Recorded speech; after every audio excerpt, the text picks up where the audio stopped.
500 gas cylinder eKYC అవసరం లేదు. So, 500 gas సిలిండర్‌కి సంబంధించి ఎవరు కూడా ఈకేవైసీ చేయించుకోవాల్సిన అవసరం లేదని చెప్పేసి ఇప్పుడే మనకు బ్రేకింగ్ న్యూస్ అయితే ఇవ్వడం జరిగింది.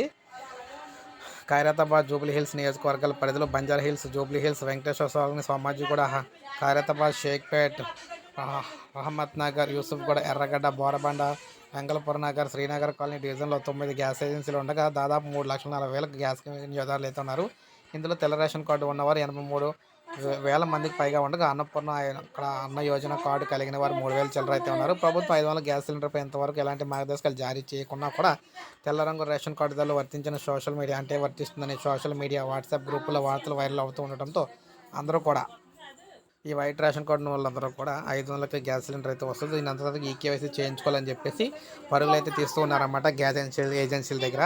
అయితే గ్యాస్ ఏజెన్సీల దగ్గర పరుగులు అయితే తీయొద్దని దీనికి సంబంధించి రాష్ట్ర ప్రభుత్వమే అందరికీ వర్తించే విధంగా చేస్తుందని చెప్పేసి ఎవరో కూడా వెళ్ళొద్దని చెప్తున్నారు. ఇంటి వద్దకే డెలివరీ బాయ్స్ అయితే వస్తారని చెప్తున్నారు. గ్యాస్ వినియోగదారులు ఈకేవైసీ కోసం గ్యాస్ ఏజెన్సీల కార్యాలయాలకు రావాల్సిన అవసరం లేదు. మా డెలివరీ బాయ్స్ ఇంటికే వచ్చి ఈకేవైసీ నమోదు చేయించుకుంటారు. ఇందులో భాగంగా సెల్ ఫోన్లు ఐరిస్ విధానంలో కళ్ళకు స్కాన్ చేసి వారికి సంబంధించి ఈకేవైసీ చేయించుకుంటారని చెప్పేసి చెప్తున్నారన్నమాట. సో, అందువల్ల ఎవరో కూడా ఏజెన్సీలకు అయితే వెళ్ళొద్దని చెప్తున్నారు. సో, ఇది మనకి లేటెస్ట్ అప్డేట్. ఒక లైక్ చేయండి, సబ్స్క్రైబ్ చేసుకోకపోతే మన ఛానల్ సబ్స్క్రైబ్ చేసుకొని